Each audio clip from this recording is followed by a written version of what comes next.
लड़ाई किसके लिए था? एक औरत के लिए। एक लड़ाई हुआ था महाभारत, एक लड़ाई महाभारत हुआ, वो भी कुंती के लिए हुआ था, वीर हरण की वजह से। ये दोनों लड़ाई औरत के लिए हुआ था। और तीसरी लड़ाई 910 ईस्वी में, ये जो दो लड़ाई हुई इसका कोई डेट नहीं पता, किस डेट में था, किस सन में था, खाली जो लोग बता देते हैं। लेकिन जो तीसरी लड़ाई हुई थी वो 910 ईस्वी में आपके इसी बहराइच, आप जाएंगे उत्तर प्रदेश में बहराइच है, श्रावस्ती में किला है। महाराजा राजभर सुहेलदेव जी से एक घनघोर लड़ाई हुई थी जो महाभारत और रामायण से भयंकर युद्ध था। 44 दिन तक लड़ाई चला था वो। लेकिन इतिहासकारों ने, जो चालाक लोगों ने इतिहास में रामायण का तो उल्लेख कर दिया, भगवान बना दिए, महाभारत में कृष्ण को भगवान बना दिए, लेकिन राजभर राजा महाराजा सुहेलदेव जी को जी का इतिहास ये लोगों ने उजागर नहीं किया। इसलिए नहीं किया कि वो जो लड़ाई हुई थी वो लड़ाई 1.25 लाख सेना लेकर के जब रावण आया राम से युद्ध करने के लिए, तो राम ने कहते हैं कि भर बानर अच्छे होते हैं, कहते कि नहीं कहते हैं? अभी भी लोग कह देते हैं, देहात में अभी भी सब लोग कह देते हैं कि भर बानर है। राम का भी जो लड़ाई पार हुआ था वो कोई लड़ाई दूसरा पार करने वाला नहीं था, ये भर बानर लोग थे। हम लोग भी हनुमान जी के वंशज हैं, आप इतिहास पता कर लेना। उनकी भी लड़ाई हम लोगों ने पार किया। और जब महाराजा सुहेलदेव जी से लड़ाई शुरुआत हुआ तो इनका साथ कोई नहीं दिया था।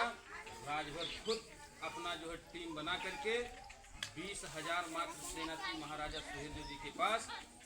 एक सैयद सलार मसूद गाजी ईरान का रहने वाला था। 1.25 लाख सेना लेकर के जब भारत पे आक्रमण किया तो भारत के तमाम राजाओं को मारते काटते कत्लेआम करते हुए जब श्रावस्ती में पहुंचता है बहराइच में, वहाँ सुहेलदेव जी से जब मुकाबला होता है, 44 दिन तक लड़ाई चली और 1.25 लाख सेना को महाराजा सुहेलदेव राजभर जी 40 किलो की तलवार चलाते थे, 80 किलो की भाला चलाते थे। उस 40 किलो की तलवार से सैयद सलार मसूद गाजी के 1.25 लाख सेना को मूली गाजर की तरह से काट करके उसी कुटला नदी में दफन कर दिया। हम लोग उनके वंशज हैं। लेकिन इतिहासकारों ने इनका इतिहास नहीं लिखा। क्यों नहीं लिखा गया? कहते हैं कि जो समाज को मिटाना हो उस समाज का इतिहास पहले मिटा दिया जाए, वो समाज आपको आप मिट जाएगा। और जो समाज अपना इतिहास नहीं जानता है वो समाज कभी तरक्की नहीं कर सकता है। ये हमारा इतिहास रहा। अभी ज़्यादा पुराना घटना नहीं है। अभी मैं कल यहाँ बता रहे थे, कल मैंने कुछ लोगों को बताया कि घटना 6 पुस्त पहले की है। अब आप जरा सपोज करिए कि 6 पुस्त पहले इस धरती पर राजभर के नाम से लोग कांपते थे। कोई भी विदेशी आक्रांता, कोई भी हिम्मत नहीं करता था कि राजभर से पंगा ले ले, वो इनका जमाना था। आज के 6 पुस्त पहले, इस 6 पुस्त पहले यहाँ 585 राजा थे। 585 राजा में से 186 राजा केवल राजभर थे। 186 राजा केवल राजभर हुआ करते थे। मैंने कल सवाल किया था यहाँ अपनी माताओं बहनों से कि 186 राजा जब राजभर थे तो उसमें रानियाँ कौन थी? 186 राजा राजभर में रानी कौन थी? रानी कोई दूसरी नहीं थी, रानियाँ ही हमारी माताएं बहनें जो यहाँ बैठी हैं, यही रानियाँ थी। 6 पुस्त पहले ये उनका जमाना था। इनके गले में नौलखा हार था। ये नौलखा हार पहनने वाली लोग हैं। इनके गले में नौलखा हार था आज के 6 पुस्त पहले। आज 6 पुस्त बीतते बीतते वो जमाना आ गया कि नौलखा हार की बात छोड़िए, आज तामा पीतल भी नहीं बढ़िया से हम लोग पहना पा रहे हैं। घर में सब्जी को कायदे से नहीं खा पा रहे हैं। उस स्थिति में जो कौम हुकूमत चलाने वाली थी, आज उसका गजब का दयनीय स्थिति हो गया।